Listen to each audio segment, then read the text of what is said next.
Marwari media आप देख रहे हैं। आज है 13 अप्रैल 2026 सोमवार का दिन, हिंदू तिथि बैसाख माह की एकादशी। नजर डालेंगे आज की बड़ी खबरों पर। शुरुआत करेंगे दुनिया की बड़ी खबर के साथ। बहुत बड़ी खबर, इस्लामाबाद में ईरान और अमेरिका के बीच हुई 21 घंटे की ऐतिहासिक बातचीत बेनतीजा रही। ईरानी संसद के अध्यक्ष मोहम्मद बगैर गलीफाब ने अमेरिका पर भरोसा तोड़ने का आरोप लगाया है। और सबसे बड़ी जानकारी तो यह है, परमाणु कार्यक्रम और होर्मुज जल डमरू मध्य जैसे गंभीर मुद्दों पर सहमति नहीं बन पाई, जिससे क्षेत्र में तनाव कम होने की उम्मीदों पर बड़ा झटका लगा है। वहीं अमेरिका ईरान के बीच युद्ध विराम के बाद दोनों देशों को शांति वार्ता की मेज पर लाने के लिए पाकिस्तान अपनी पीठ खुद ही थपथपाने में जुटा था। ऐसे में पाकिस्तान को भी बड़ा झटका लगा है। पाकिस्तान ने झूठी शान दिखाने के लिए इतना पैसा खर्च कर दिया कि उसकी असली कीमत का अंदाजा लगाना भी मुश्किल है। और दूसरी तरफ उसी देश की आम जनता भूखमरी जैसी हालात से जूझ रही है। ऐसे में अब पाकिस्तान में विरोधाभास भी देखा जा रहा है। आगे बढ़ेंगे। एक और बहुत बड़ी और दुखद खबर, सिंगर आशा भोसले का 92 साल की उम्र में निधन हो गया। रविवार दोपहर मुंबई के ब्रिज कैंडी अस्पताल में उन्होंने अंतिम सांस ली। उन्हें शनिवार शाम को यहां भर्ती किया गया था। ब्रिज कैंडी हॉस्पिटल के डॉक्टरों ने बताया, आशा भोसले को कई मेडिकल समस्याएं थी और मल्टी ऑर्गन फेल्योर यानी कई अंग फेल होने की वजह से उनका निधन हुआ। आशा भोसले का अंतिम संस्कार आज शाम 4 बजे शिवाजी पार्क में किया जाएगा। आपको बता दूं, आशा भोसले ने अपने कैरियर में 20 से अधिक भाषाओं में 12,000 से अधिक गाने गाए। लता मंगेशकर और आशा भोसले दोनों बहनें थी। हिंदी सिनेमा में दोनों ही बहनों ने कई चार्ट बस्टर गाने दिए हैं। आशा भोसले के निधन के बाद पीएम मोदी ने गहरा दुख जताते हुए कहा, आशा भोसले जी के निधन से बेहद दुख हुआ। वह भारत की मशहूर प्रतिभाशाली आवाजों में से एक थी। बहरहाल आगे बढ़ जाते हैं। राजस्थान से बहुत बड़ी खबर, रूस यूक्रेन के बाद अमेरिका, इजराइल और ईरान के बीच बढ़ते तनाव ने राजस्थान की औद्योगिक इकाइयों की कमर तोड़कर रख दी है। लाल सागर और होर्मुज स्ट्रेट में सप्लाई चेन बाधित होने से प्रदेश के मार्बल, ग्रेनाइट और टेक्सटाइल सेक्टर में हाहाकार मचा हुआ है। हालात ये है कि मुद्रा पोर्ट पर कंटेनर डंप पड़े हैं। शिपिंग चार्ज 5 से लेकर 6% बढ़ चुका है। और सबसे बड़ी और चिंताजनक बात तो यह है, प्रदेश के 2 लाख श्रमिकों के सामने अब रोजी रोटी का संकट खड़ा हो गया है। अब देखिए, अकेले चित्तौड़गढ़ में मार्बल उत्पादन 50% घट गया है। 24 घंटे चलने वाली यूनिट्स 12 घंटे चल रही है। जालोर में 50% ग्रेनाइट इकाइयां बंद होने के कगार पर है। भीलवाड़ा में भी 800 से 1000 करोड़ रुपए के एक्सपोर्ट ऑर्डर अटके हुए हैं। लागत भी 30 से 40% बढ़ गई है। और देखिए, अगर मिडिल ईस्ट में तनाव कम नहीं होता तो आने वाले दिनों में हालात और भी गंभीर हो सकते हैं।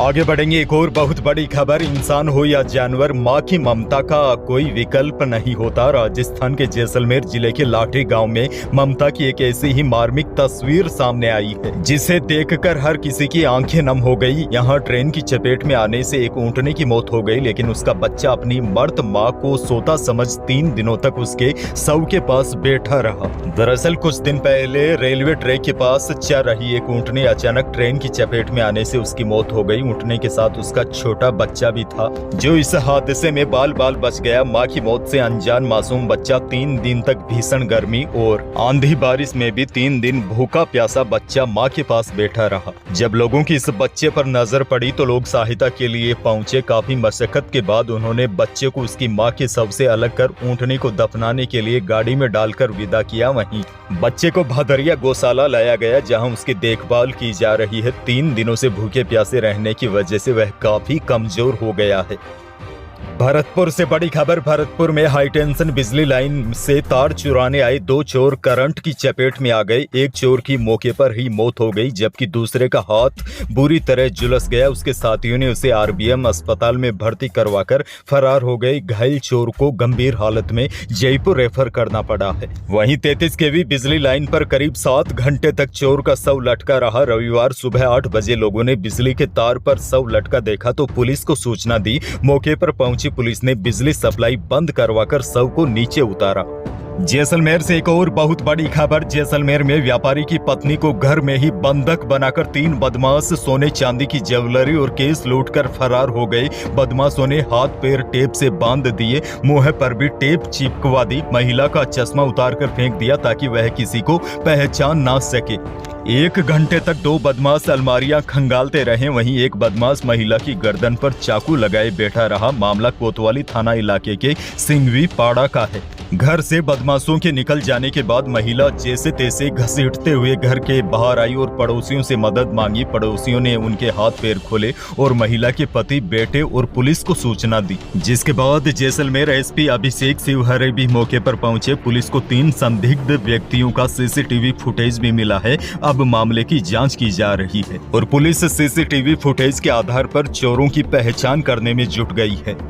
बड़ी खबर ये भी देखिए, प्रदेश में लगातार अब कानून व्यवस्था पर सीधे सवाल खड़े हो रहे हैं। प्रदेश में महिलाएं सुरक्षित नहीं है। जयपुर से भी बड़ी खबर है। जयपुर में एक बार फिर महिला के साथ छेड़छाड़ का मामला सामने आया है। मोहाना के बाद अब मालवीय नगर में भी गर्भवती से छेड़छाड़ हुई है।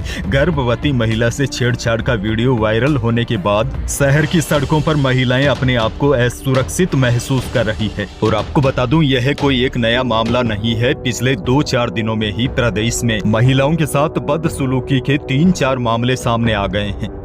बड़ी खबर आपको यह भी दे दूं, पुलिस को एक मामले में बड़ी सफलता मिली है। राजधानी के मोहाना थाना इलाके में चलती बाइक पर युवती से छेड़छाड़ करने और इस घटना का वीडियो बनाने के मामले में पुलिस ने 4 आरोपियों को गिरफ्तार किया है। सोशल मीडिया पर घटना का वीडियो वायरल होने के बाद पुलिस ने मोहाना थाने में मुकदमा दर्ज किया और 4 आरोपियों को गिरफ्तार किया है। आरोपियों की पहचान के लिए पुलिस ने 500 सीसीटीवी कैमरे खंगाले। अब बड़ी खबर यह है, बाइक पर युवती से छेड़छाड़ के 4 आरोपी दबोचे गए हैं। छेड़छाड़ करने वाले आरोपी मनराज और सुदामा मीणा और पीछे से वीडियो बनाने वाले 2 अन्य आरोपियों को पुलिस ने गिरफ्तार कर पुलिस ने कार्यवाही शुरू कर दी है और कल भरे बाजार से उनकी परेड भी निकाली गई। अगली बड़ी खबर की ओर बढ़ जाते हैं। प्रदेश में समिट व्यापार का आयोजन किया गया। जयपुर के होटल मेरियट में समिट आयोजित हुई। इस कार्यक्रम में मुख्यमंत्री भजनलाल शर्मा ने संबोधित करते हुए कहा कि हमारी सरकार ने पानी के क्षेत्र में सबसे पहले काम किया है। 2027 तक किसानों को दिन में बिजली उपलब्ध होगी। प्रदेश के सभी जिलों के किसानों को दिन में बिजली दी जाएगी। उद्योगों को भी 24 घंटे बिजली देने के लिए हमारी सरकार निरंतर काम कर रही है। सीएम बोले, युवाओं को भी रोजगार देने के लिए हमारी सरकार जमीन पर काम कर रही है। आगे बढ़ना होगा। बड़ी खबर, राज्य सरकार की ओर से किए जा रहे बड़े इवेंट पर पूर्व मुख्यमंत्री अशोक गहलोत ने हमला बोला है। गहलोत ने कहा कि एक तरफ तो सरकार घाटे में जा रही है, दूसरी तरफ बड़े बड़े प्रोग्राम करके अनावश्यक पैसा खर्च किया जा रहा है।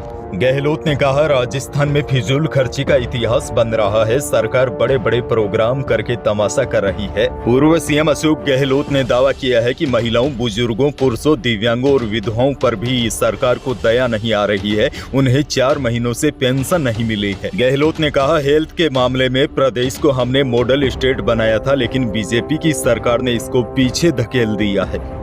मौसम को लेकर बड़ी खबर आपको दे दूं, राजस्थान में पिछले 24 घंटों में पश्चिमी राजस्थान के मात्र कुछ इलाकों में हल्की वर्षा दर्ज की गई थी। हालांकि अधिकांश हिस्सों में मौसम का मिजाज लगभग शुष्क बना रहा।